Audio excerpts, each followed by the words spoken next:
Hello and welcome to the fire safety portion of your carillon safety training. My name is Mark Militello. I am the fire safety specialist for the River campus at the University of Rochester. Today we're going to go over some quick topics that you need to know while you're up here playing the carillon in case there is a fire emergency or other emergency that happens while you're up here. The first thing I want to go over while you're up here is the safety within the carillon unit itself.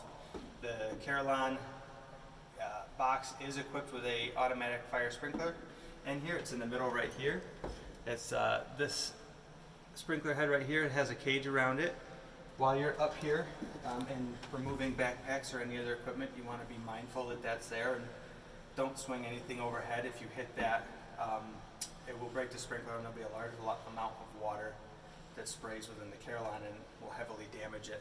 So you want to be careful not to damage anything while you're up here with water, because this is a irreplaceable unit.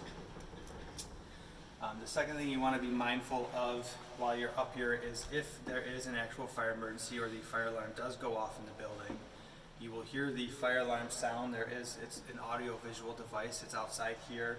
It flashes a strobe light and you will hear a pulsing beeping sound. If that goes off and you hear that, don't hesitate to exit and get yourself out of the carillon and down to safety. Feel free to grab a backpack or your cell phone on the way out if you need it, but if it is a true emergency, don't waste time making sure you have everything. Just get yourself out. One of the acronyms that we use in fire safety is RACE. RACE is an acronym we use to describe what you should do during an emergency. The R in RACE stands for rescue or relocate. You want to rescue yourself or anybody else that may need assistance. If anybody is up here that might be on crutches, or they have maybe a leg cast on, or they're not as easily mobile as you would be, help them get out. But first and foremost, you want to make sure yourself is safe as well. So rescue or relocate yourself, which would be exiting the carillon, going down the stairs, and going outside. The A would be activate. If for some reason the fire alarm is not going off and there is a fire emergency in the carillon unit, or there is another emergency that you need to let the building know about, the A stands for activate. You want to activate the fire alarm. There is a pull station up here just outside the carillon door. I'll show you real quick. The pull station is right here on the wall. It's a red box. So if you were to pull this handle down, it will set the fire alarm off in the building and let everyone know that there is an emergency. If the emergency does happen to be up here in the carillon unit, you want to make sure that you call public safety or you let library staff know that this is actually where the emergency is. There's a lot of electronic equipment in there. If that starts sparking or if it starts smoking, if any of that stuff happens while you're up here, get out of the carillon unit, pull the fire alarm. There's a telephone right here. You can call public safety right from here and let them know. The number's posted here. It's extension 13 or 53333 from the university phone. Or if you have your cell phone, it's 275-3333 or pound 413. It's a lot of numbers to public safety, but this one is the easiest way to get there instead of trying to use your cell phone and unlock it and call it. So the A is for activate. C stands for confine. A lot of times fire needs oxygen to breathe, and the more you can confine it and stop it from spreading, the better it'll be. So you want to try and confine the fire by closing doors, close doors on your way out, and kind of contain it the best you can. And then the E stands for evacuate or extinguish. We don't expect anybody to extinguish a fire. All we care about is specifically if you're up here, is to evacuate and get out of the carillon. This is the most remote point that you can be at in the library.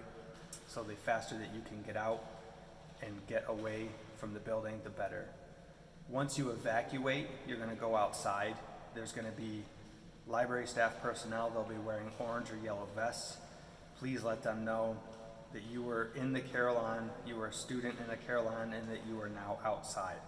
If you go outside and you don't let anybody know, we are going to be under the assumption that you may still be in here, and they may unnecessarily send people up here to look for you.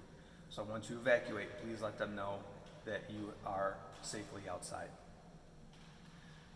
So we covered race, The next thing we're going to cover is the fire extinguisher. There is a fire extinguisher up here in case you need it. It is just outside the door. This is an ABC fire extinguisher. It's a powder extinguisher.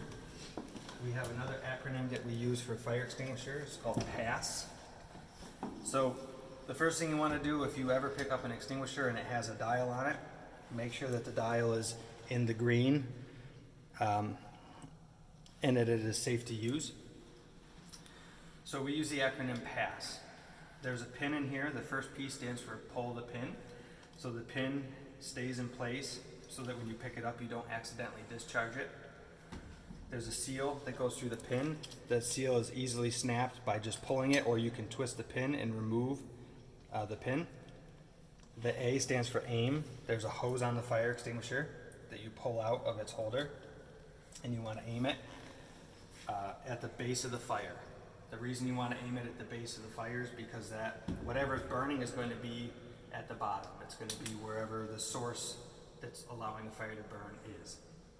The first S, once you've pulled the pin, you aim the hose. The first S is squeeze, like I talked about, squeezing the handle. That's going to discharge the agent.